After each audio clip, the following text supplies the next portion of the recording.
way we look at ingredients is very creative. I've been very fortunate enough to be very creative as a youngster. I loved art, I loved the idea of freedom, and I still carry this book with me all the time, and it's a jotter, has all my ideas in, all my doodlings, what I call them. And it's always the initial germ of an idea of a new dish starts here, and then it gets processed, and then it gets into a dish, and then we taste it and tweak it, and then it goes on the menu. So we have a nice formulaic process, but it's still chaos. We have to start at chaos, and that's where I live, is that not knowing the uncertainty. I don't know what's going to happen tonight, and I love that feeling. And it's always been there, and I've never known it not to be there. The philosophy of our food here is basically, it's flavour driven. It's a flavour driven menu. So techniques are great. Techniques are there to enhance, but never to overshadow flavour. So if you have a technique that is too much onus is given on the technique than the taste, I think you've misbalanced the dish. Because normally what we find there is that something's being given to the technique side of things so much that it's got a wow factor, but then it's hollow once you've gone past the wow. I like it the other way around, where it looks really simple, you then put it into your mouth and you go, what the hell was that? How did you get that leek to taste more of leek? That's the bit that I find obsessive, is to get a raw ingredient and have a look, what's the properties of a leek? How much sugar has it got in? If you caramelise it slow or quick or poach it, does more sugar come out? How do you get rid of that bitterness from the onion, flavour of the allium? These things have been very fascinating in terms of our journey.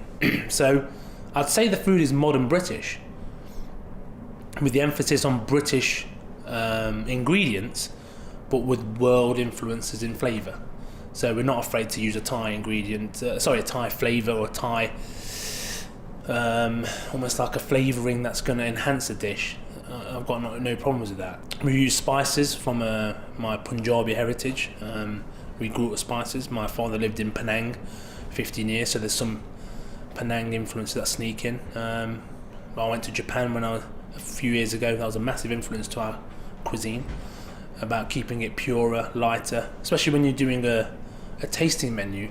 The Kiyosaki menus we had in Japan were a masterclass of balance and seasonality and flavour. So that was a big eye-opener. And as you're an older chef, you take more in. So I was very fortunate to go to Japan for a 10-day program, but you walked away with probably 3 years ahead in terms of your drive, where it's going to go. And it gave me a massive insight of how I wanted the food to be very well balanced, but also very good for you.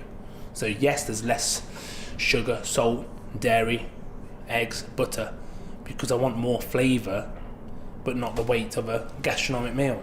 I want you to almost walk away saying, wow, I feel light, I don't feel that I've got to lie down. I want it to be the best of that day. You know, every day we have an ethos, which is we start from zero. We have no accolades today, we've got to prove them tonight. And that doesn't mean you walk around with 2 stars on your shoulder. You have nothing. And you have an ethos that is, you have nothing until you've proven it. So every day, at the end of the night, we start from zero. We start again tomorrow with zero. It doesn't matter if the guest enjoyed it last night. You can't take that victory into the next battle. You've got to start from zero again and re-fight. And that's the ethos that we play with, that we believe in with the kitchen and the front. That tonight's a new night. Let's start from zero. Is everything the best you possibly could have done today? If not, do it again. And the secret is never to stand still. It's about creating as much chaos, not for the sake of it, for evolution, to break away the boundaries. Because look at our location, you know, it's a flyover, you've got a pylon, you've got an industrial estate, you've got a cigarette factory across the road. How do you turn that on its head? One way you can do that is celebrate your location for it being wild. So one of the first dishes we serve is called NG72SA. That's the postcode of the restaurant. Every single element of that dish has been foraged from around these grounds, near the river. So it's all wild, but you're then eating the postcode. No longer has it become this hindrance, it becomes this gastronomic, gustatory factor that, wow, I can't believe that. So you never look at it anymore with the pylon. You remember that flavour. And that's one way of turning the whole concept on its head. And that's what we do. We do that. Guys, this is table 4, thank you, vegetarian lady. 1 lamb, 1 pork.